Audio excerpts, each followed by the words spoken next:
अस्सलाम वालेकुम बच्चों, आज की रियाजी की क्लास में खुश आमदीद। आइए पढ़ते हैं। अस्सलाम वालेकुम। आज हम एक बहुत दिलचस्प चीज पर बात करने वाले हैं।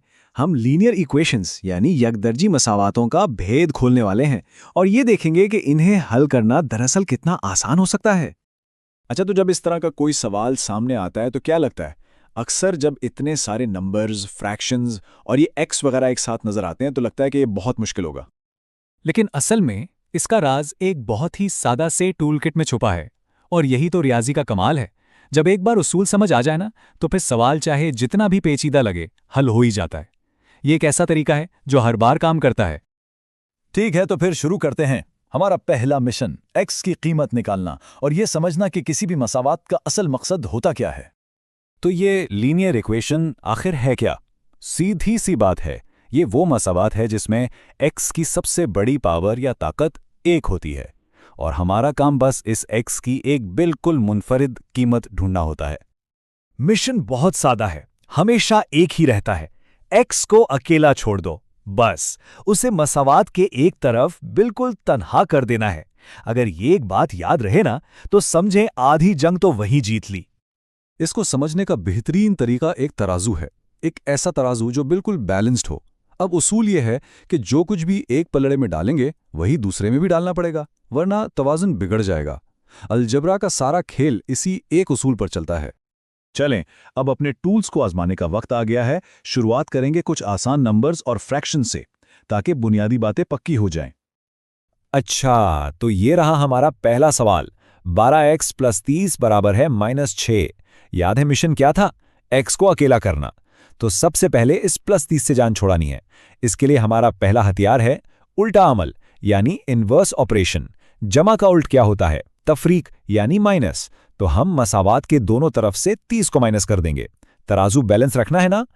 जब हमने दोनों तरफ से 30 माइनस किया तो बाएं तरफ बचा सिर्फ 12x और दाएं तरफ -6 और -30 मिलकर हो गए -36। अब मसावात बन गई। 12x = -36। x अभी भी अकेला नहीं है, इसके साथ 12 ज़रब हो रहा है। तो ज़रब का उलट क्या है? तकसीम। लिहाजा हम दोनों तरफ 12 से तकसीम कर देंगे। और ये लीजिए, जवाब आ गया। x बराबर है -3 के। x बिल्कुल अकेला हो गया। मिशन कामयाब। देखा, स्टेप बाय स्टेप चलें तो कितना आसान है। ठीक है, आसान वाला तो हो गया। अब जरा मुश्किल फ्रैक्शंस की तरफ चलते हैं और इसके लिए हमें एक खास पावर टूल की जरूरत पड़ेगी और वो है LCM। याद है ये मसला? वही जो हमने बिल्कुल शुरू में देखा था। देखने में तो काफी बिखरा हुआ और मुश्किल लग रहा है, खासकर इन फ्रैक्शंस की वजह से। लेकिन घबराने की बात नहीं है। इस सारी गड़बड़ को साफ करने की चाबी एक नंबर है, 12। ये 12 कहाँ से आया? ये 3, 4 और 6 यानी हमारे डिनोमिनेटर्स का सबसे छोटा मुश्तरक ज़ारिब या LCM है। यही वो जादुई नंबर है जो इन सारे फ्रैक्शंस को गायब कर देगा। अब आता है हमारा सबसे अहम कदम। इस 12 को मसावात की हर एक टर्म से दोनों तरफ ज़रब दे दें। बस यही एक चाल है जो सारा खेल बदल देगी। और नतीजा ये देखिए, फ्रैक्शंस गायब। जैसे ही हमने 12 से ज़रब दिया, हमारी मसावात बन गई 4 × 2x - 1 - 9x = 10। अब ये बिल्कुल वैसी ही सीधी सादी मसावात है जिसे हल करना हम सीख चुके हैं। ये है LCM की ताकत। बहुत खूब। तो हमने देखा कि फ्रैक्शंस को ख़त्म करने से अक्सर ब्रैकेट्स आ जाते हैं। तो अब ज़रा ब्रैकेट्स और वेरिएबल्स पे ध्यान देते हैं और अपनी सारी सीखी हुई महारतों को एक साथ इस्तेमाल करते हैं। ये मसला देखें, 2 + 7 2x + 4 = 12x। यहाँ सबसे पहला काम इन ब्रैकेट्स को खोलना है।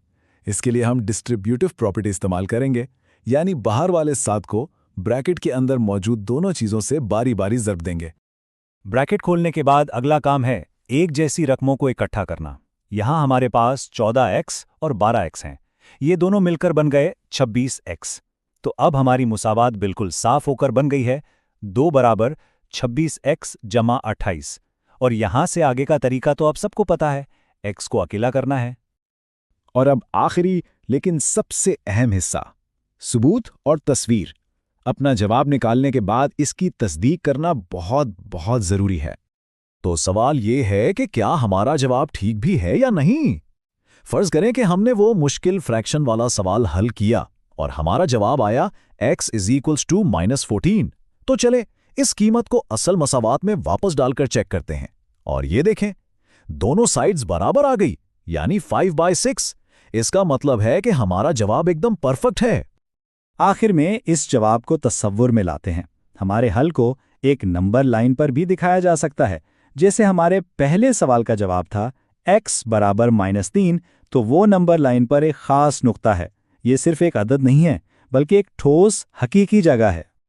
तो ये है हमारी लीनियर इक्वेशंस को हल करने की मुकम्मल टूल किट। पहला, मिशन याद रखें, x को अकेला करना है। दूसरा, सुनहरी उसूल, तराजू को हमेशा मुतवाजिन रखें। तीसरा, औजार, उल्टा अमल यानी इन्वर्स ऑपरेशंस इस्तेमाल करें। चौथा, पावर टूल, फ्रैक्शंस को ख़त्म करने के लिए एलसीएम का इस्तेमाल करें। और आखिर में सबसे अहम, अपने जवाब को हमेशा चेक करें। तो अब जब एक नामालूम यानी x को ढूंढने का तरीका आ गया है, तो सोचने की बात यह है कि अगर दो नामालूम हो तो क्या होगा।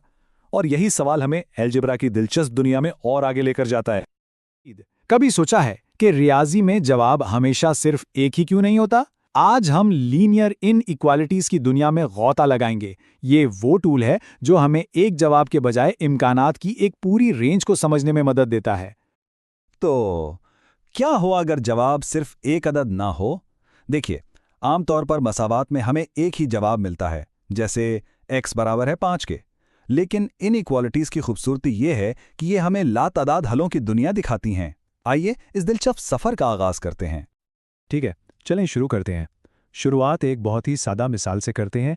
x - 6 छोटा या बराबर है -2 के। यहाँ हमारा मकसद बिल्कुल साफ है, हमें बस x को अकेला करना है। तो x को अलग करने के लिए हम दोनों तरफ 6 जमा करेंगे, बिल्कुल एक तराजू की तरह। जो कुछ एक पड़ले में डालते हैं वही दूसरे में भी डालना पड़ता है, और इससे हमें हमारा हतमी जवाब मिल जाता है, x छोटा या बराबर है 4 के। अब जरा इसकी तस्वीरी हल पर नजर डालें। ये नंबर लाइन हमें बताती है कि 4 और इससे छोटे तमाम आदाद हमारे हल का हिस्सा हैं। देखें, 4 पर यह भरा हुआ दायरा और बाईं तरफ जाता हुआ तीर इस पूरी रेंज को कितनी खूबसूरती से दिखा रहा है। आइए अगली मिसाल की तरफ बढ़ते हैं। यहां एक छोटी सी तब्दीली है, मुतगय्यर x दूसरी तरफ है। लेकिन घबराने की कोई जरूरत नहीं, हमारा मकसद अब भी वही है, x को अलग करना। तो हम दोनों तरफ 16 जमा करते हैं, जिससे हमें मिलता है 7 बड़ा है x से। अब समझने में आसानी के लिए हम इसे ऐसे भी लिख सकते हैं कि x छोटा है 7 से। मतलब दोनों का एक ही है, लेकिन ये दूसरा अंदाज नंबर लाइन पर दिखाने के लिए ज्यादा आसान रहता है। जरा इस नंबर लाइन को देखें। क्या किसी ने गौर किया कि इस बार 7 पर दायरा भरा हुआ नहीं बल्कि खाली है? आखिर ऐसा क्यों है? चलें अगली स्लाइड में इस राज से पर्दा उठाते हैं। तो अहम नुक्ता यह है, अगर अलामत छोटा या बराबर है यानी लेस देन और इक्वल टू, या बड़ा या बराबर है यानी ग्रेटर देन और इक्वल टू हो, तो हम भरा हुआ दायरा इस्तेमाल करते हैं। इसका मतलब है कि वो अदद खुद भी हल का हिस्सा है। लेकिन अगर अलामत सिर्फ छोटा है यानी लेस देन या बड़ा है यानी ग्रेटर देन हो, तो हम एक खाली दायरा इस्तेमाल करते हैं, जिसका मतलब है कि वो अदद सिर्फ एक बाउंड्री है, हल में शामिल नहीं।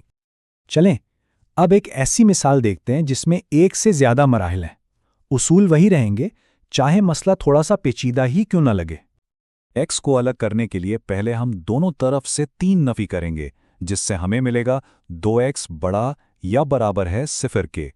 फिर दोनों तरफ 2 से तकसीम करने पर हमें हतमी जवाब मिल जाता है, x बड़ा या बराबर है 0 के। और ये स्लाइड इसको शानदार तरीके से वाज़े करती है। सिफ्र पर एक भरा हुआ दायरा, क्योंकि सिफ्र खुद भी हल में शामिल है, और दाएं तरफ जाता हुआ तीर जो सिफ्र और इससे बड़े तमाम आदाद को जाहिर करता है। अगली मिसाल में ब्रैकेट भी शामिल है। ये इस पहेली की एक और तय है, लेकिन इसे हल करने का तरीका बहुत मंतिकी है। मुतगय्यर को खोलने के लिए हम पहले ब्रैकेट के बाहर वाले अदद से निमटते हैं। हम दोनों तरफ 6 से तकसीम करते हैं, जिससे ब्रैकेट ख़त्म हो जाती है। फिर दोनों तरफ से 10 नफ़ी करने पर हमें हमारा जवाब मिल जाता है, x छोटा या बराबर है -10 के। और ये रहा इसका तस्वीरी हल। -10 पर भरा हुआ दायरा और बाईं तरफ का तीर वाज़ेह तौर पर दिखा रहा है कि -10 और उससे छोटे तमाम आदाद इस इनइक्वालिटी को पूरा करते हैं। ठीक है, अब वक्त है बॉस लेवल का। फ्रैक्शंस यानी कसरों वाली इनइक्वालिटीज। ये मुश्किल लग सकती हैं, लेकिन अब तक जो कुछ सीखा है उसकी मदद से इन्हें भी आसानी से हल किया जा सकता है। यहां भी पहला कदम x को अलग करना है। हम दोनों तरफ 3/4 जमा करते हैं। फिर दाईं तरफ को आसान बनाने के लिए मुश्तरक मखरज यानी कॉमन डिनोमिनेटर तलाश करते हैं। आखिर में x को पूरी तरह अकेला करने के लिए हम इसके साथ वाली कसर को उल्टा करके यानी इसके रेसिप्रोकल से दोनों तरफ ज़र्ब देते हैं। और देखें, ग्राफ बनाने के असूल बिल्कुल वैसे ही काम करते हैं, चाहे हद एक कसर ही क्यों ना हो। 2/5 पर एक खाली दायरा, क्योंकि अलामत सिर्फ छोटा है की है और तीर बाएं तरफ जा रहा है। ये हमारी आखिरी और सबसे पेचीदा मिसाल है जिसमें दोनों तरफ मुतगय्यर और कसरें हैं, लेकिन हमारे पास इसके लिए एक बहुत ही जबरदस्त तरकीब है।